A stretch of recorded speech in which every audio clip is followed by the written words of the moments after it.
का भइल? दरवाजा खुला छोड़ के कहाँ चल गईली?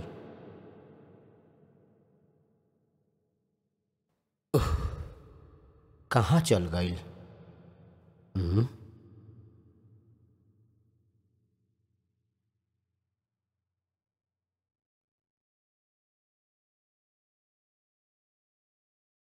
रउआ जे नंबर के डायल कइले बानी उ अभी स्विच ऑफ आवता।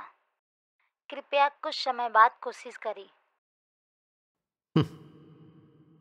फोन भी बंद बतावता। ए कहाँ जाता रू तू? हमार पास आवा ना तनी। अरे ई का भीतर से आवाज आवता। देखा कितना दिन बाद मिला तानी ना यार। ई वीकडे में तहार खातिर ठीक बा ना?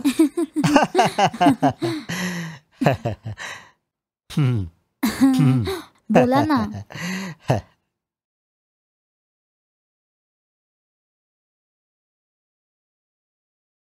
हाँ अच्छा टाइम हो गई बा, हम चला तानी। हाँ ठीक बा। ओके।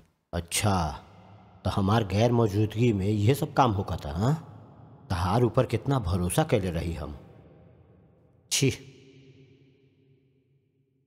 कैसन काम करेली हूँ। ई कब आइल?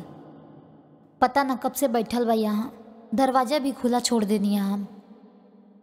बाप रे ये तो टेंशन में लागता। कहीं अंदर आके हम दोनों के देख तो ना लेलस। पता ना का बा, कुछ तो करे के पड़ी। लेकिन पता नहीं कब आई रहल अंदर। ठीक बा का कर ली देखत आनी।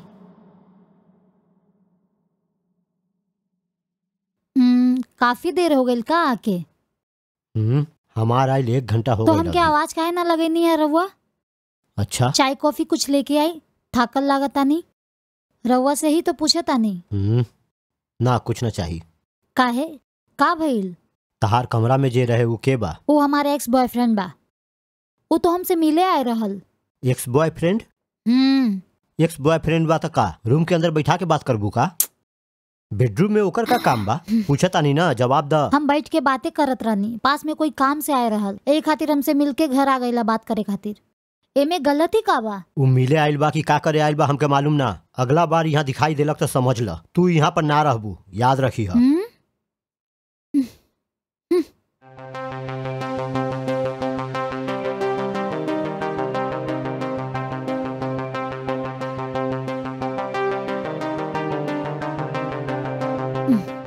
ठीक बा तो हम जाता नहीं। जाता रू कहाँ पर?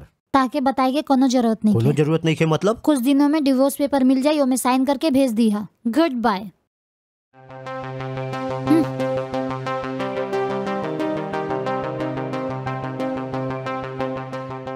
एक्स बॉयफ्रेंड से ना मिले के चाहिए। ई बात अगर पति बोली तो गलत बा का? खाली एगो सवाल पूछला पर उ डिवोर्स देवे के तैयार बाड़ी।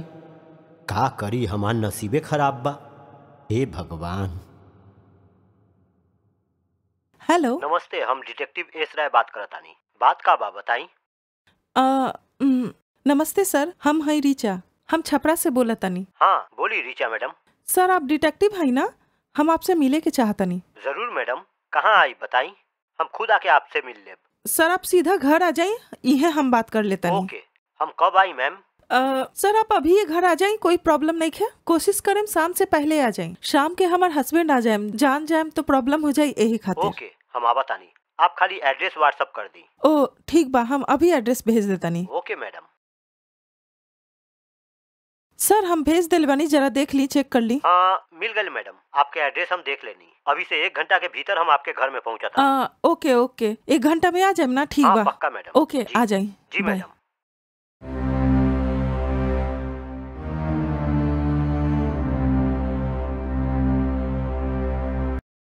आप डिटेक्टिव एस राय बानी ना? हाँ जी मैडम। हाँ आई, अंदर आई सर। बैठी सर। ठीक बा मैडम।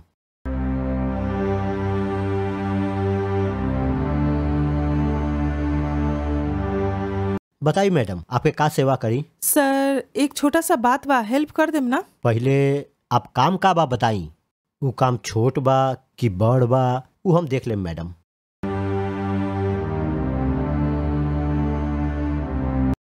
आपके नंबर पे एक फोटो भेजले बानी, तनी देखी ना।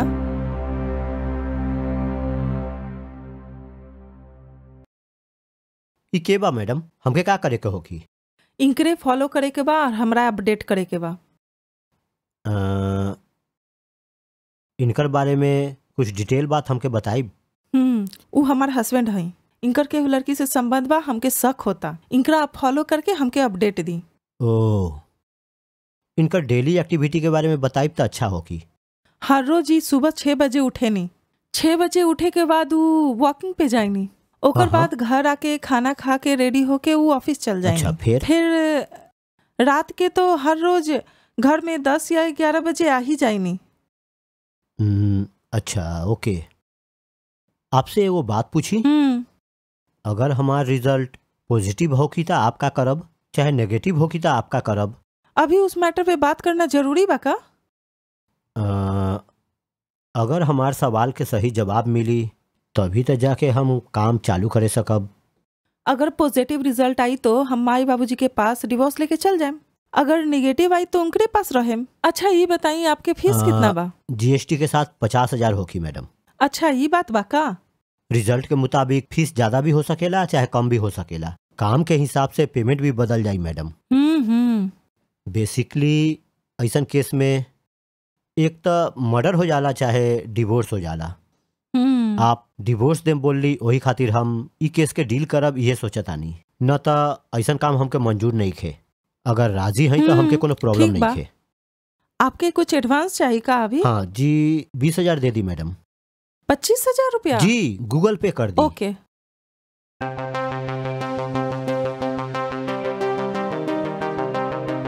भेज दे लेवानी, देख ली।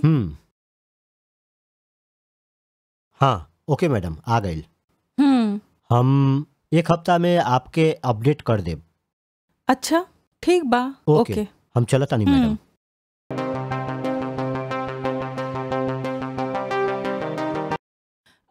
आपके जो भी कुछ अपडेट मिली हमके डेली भेज दें। जी मैडम। ठीक बा। ओके।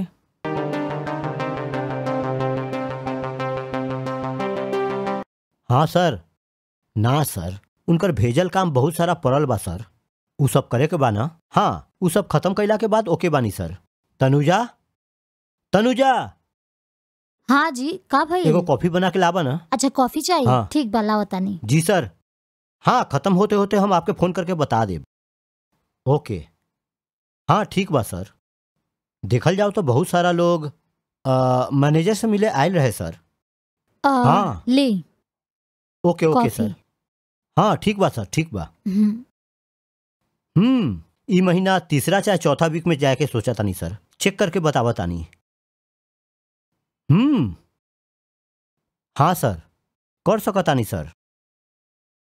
वो डायरेक्टली देखला के बाद ही हम कुछ बतावे सकब सर। ठीक बा सर। हम कुछ ना सर। कैसन आवाज रहे? हाँ का भइल? सुनी सुनी ना, का भइल? का भइल जी? उठी ना। अरे अब का करी? बाप रे, का भइल आपके? का करी समझ में नहीं ख्याल। सुनी ना, उठी। के बोलाई, का कुछ करी।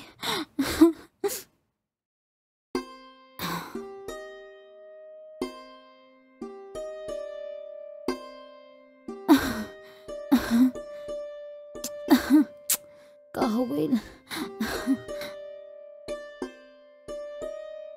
फोन काहे नहीं खिलावत? उठाई तो सही। का करे, फोन भी नहीं खिलावत।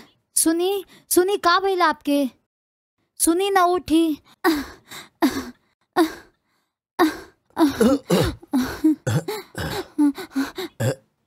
देखिए, धीरे धीरे से उठी। संभल के उठी, आराम से बैठी। हम अभी जाके पानी लेके आओ तनी। हाँ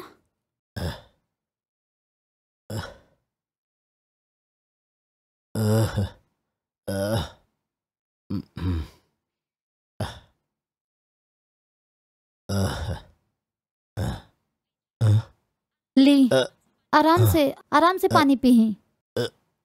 ली धीरे। कितना बार कहनी है हम कि फोन चार्ज में लगा के बात ना करी। देखी तो थोड़ा ही देर में कैसन हालत हो गई आपके।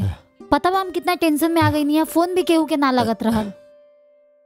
सॉरी रे। टीवी में न्यूज में कितना दफा ये सब वीडियो दिखावल जाला, देखनी है ना का? हमके माफ कर दे रे, आइंदा चार्ज में रखे कभी बात ना करब।